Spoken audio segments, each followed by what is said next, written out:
Larry Bird. Who should I go with here? Larry Bird. Are you friends with Steph Curry? No, but I'm taking Steph Curry. You're going to die, man. Well, Larry Bird or Michael Jordan? Are you friends with Jordan?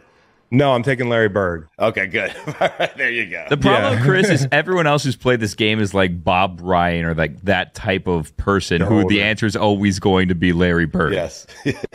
Well, if you have Bob Ryan play, Yeah. or the other gal from Boston who's on every she was on like all the sports reporters and stuff, Jackie McMullen, like those people are going to pick Larry Bird. What a great poll right there by you, Jackie McMullen, Dan Shaughnessy, right? Yeah. I grew up watching sports reporters and so. You know what happens if they don't pick Larry Bird? They die. You die. You die. Literally, someone in Boston will kill you. Yeah, which sounds about right. I mean, and those people don't love me there anyway. So you won a Super Bowl there, Chris. Yeah, but I don't kiss their ass. Right. You know, like I think there's certain. I don't think all Pats fans are like this, but I think there's a sense when, number one, I was just a role player there. So, you know, they feel like they lord that over your head. Like I don't know that.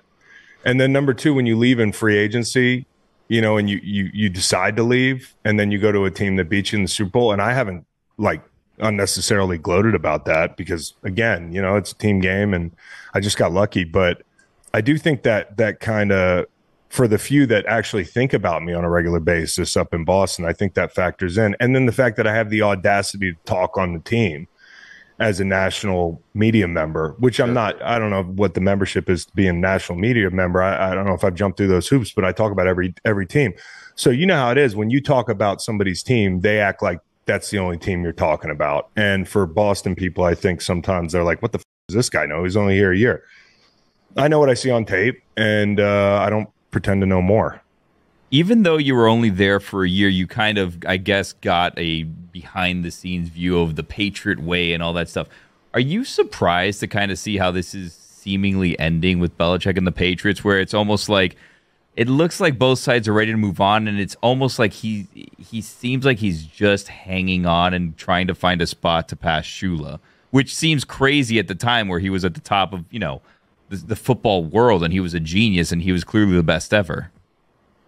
I think it just goes to show you that, like, football's really hard. You know, like, when I'm watching that last game in the snow, and he's getting beat by Robert Saleh, who is, find me a person in America who says Saleh's a better coach. You know, I know that the Jets probably had arguably the better team on the field that day, but watching him go out that way, and it was surreal for me watching the last 18 seconds of that game. You feel like you're watching history. I mean, you are watching history. I'm watching him stare out onto the field, and then I'm watching him, you know, walk down into that tunnel, you know, and once he walks in that door, you're like, I'm probably never going to see Bill again in this outfit. Pretty surreal. And Berge, who's his right-hand guy, is like looking out the door after he walks in, and then he shuts the door, and it's kind of like watching history. It's like watching some world leader walk away from the podium for the last time, only his term was like decades. And I love the guy. I have a lot of respect for the guy.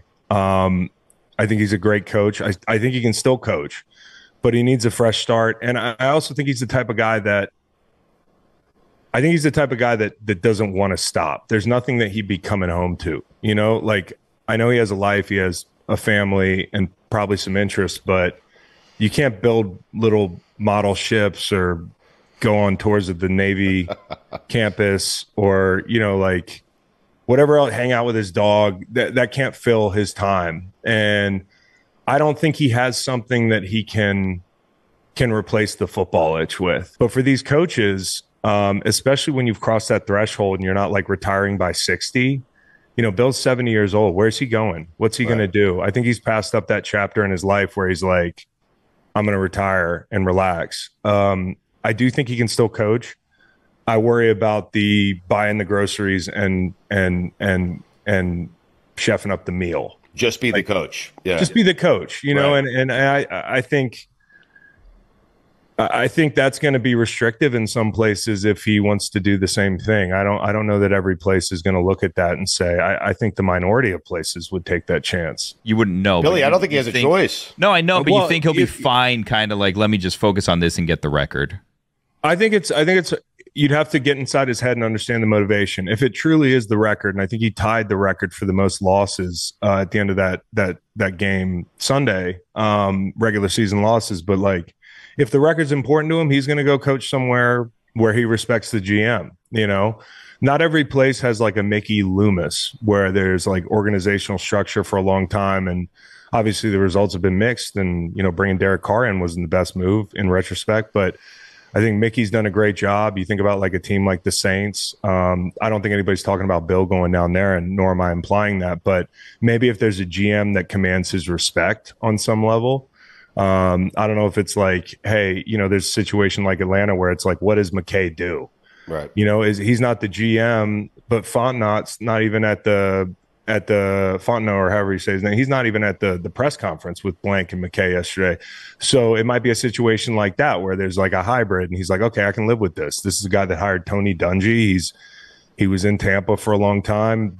This is a class organization. I think it's about Bill respects who he respects, and if he respects those people, he'll work with them.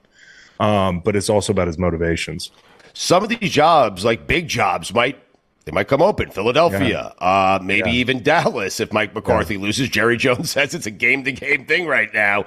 So I would kind of wait if I'm Bill Belichick. Where could you see Belichick going? Take it job by job. Like, ideally, in my mind, you can't go defense again in LA. I know that, you know, people have floated his name there. Harbaugh would be a great pick for the Chargers. Ben Johnson would be a great pick for the Chargers.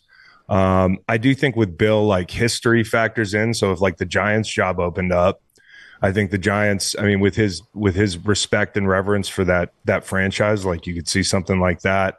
I mentioned Atlanta because I think if you look at Blank's coaching hire record, like, he has leaned a little bit defense. I know he had Petrino for a year, and that flamed out because he left for Louisville, or was it Arkansas? Right. He left for Arkansas before the road rash thing. But, you know, like, if you go, I don't think Tennessee necessarily. I think for him, it's got to be quality of life, respect for the organization. Atlanta comes to mind.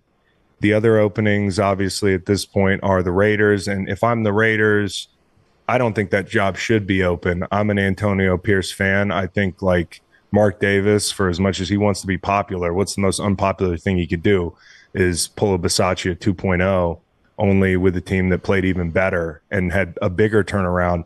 I don't think if I'm the Raiders that I look at Bill over Antonio, you know, because each job, it demands a different timeline. It demands a different culture infusion. It demands a different, like, what are you after?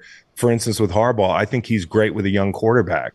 So, like, don't send him somewhere where you got to retread, right? Or the quarterback's already there. Like, I think Jim would be best suited going somewhere where you can work with a young guy. So I think, you know, it's a little bit of what are these teams looking for and what is the coach best suited to do.